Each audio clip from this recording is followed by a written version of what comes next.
நீங்க உபத்திரவப்பட்டிருக்கிறீங்களா? கொஞ்ச காலமாகவே என் வாழ்க்கையில வெறும் உபத்திரம் தான் இருக்கு. எந்த பக்கம் திரும்பினாலுமே உபத்திரவம் மட்டும் என்னை விட்டு விலகவே மாட்டேங்குது.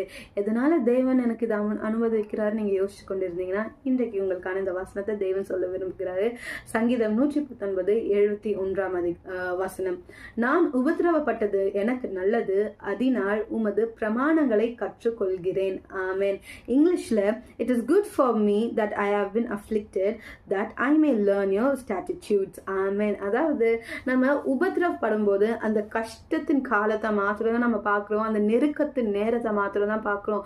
ஆனா இந்த நெருக்கத்தின் நேரத்துல, இந்த கஷ்டத்தின் காலத்துல, இந்த உபத்திரவத்தின் ஒரு பாதையில நம்ம என்ன ஆகுதுன்னா, நம்ம தேவன் கிட்ட நெருங்குறோம், தேவனுடைய பிரமாணங்களை அறிந்து கொள்கிறோம், கற்றுக்கொள்கிறோம். ஆமா, ஒரு உபத்திரம் வரும்போது நம்ம தேவனிடத்துல ஜெபிக்கிறோம், தேவன் பாதத்துல விழுந்து கிடக்கும் போது அவருடைய பிரமாணங்களை ஆண்டவர் நம்மளுக்கு வெளிப்படுத்துகிறார்.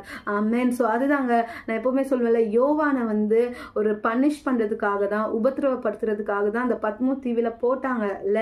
ஆனா அந்த பத்மோ தீவுல தேவன் தனக்கு வெளிப்பட்ட தேவன் யோவான் வெளிப்படுத்தின விசேஷம் எழுதும்படிக்கு கிருபை தந்தார். அதேதான் இந்த உபத்திரவத்தின் காலத்துல தேவனின் பிரமாணங்களை கற்றுக்கொள்ள தேவன் நம்மளுக்கு உதவி செய்வாராம். ஸோ துவண்டு போகாதீங்க. உபத்திரவ காலம் ரொம்ப கஷ்டமா தான் இருக்கும். அந்த afflicted time will be very tough. But நம்ம தெரிஞ்சுக்க வேண்டியது என்ன அப்படின்னா, தேவன் நம்மளோடு இருக்கிறதுனால அந்த நம்மளை அப்படியே என்ன சொல்றது, வெறும் கஷ்டத்தை அப்படியே நம்ம அனுபவிச்சு அப்படியே போயிடணும்னு நினைக்க மாட்டாரு.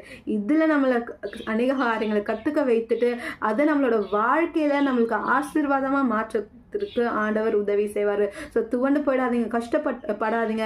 தேவன் உங்களோடு இருக்கிறத யாராலையும் தடுக்க முடியாது. தேவன் உங்களை வழி நடத்துறத யாராலையும் நிறுத்த முடியாது. தேவன் உங்களை ஆசீர்வதிக்கிறத நீங்க கண்டிப்பாகவே காண்பீங்க.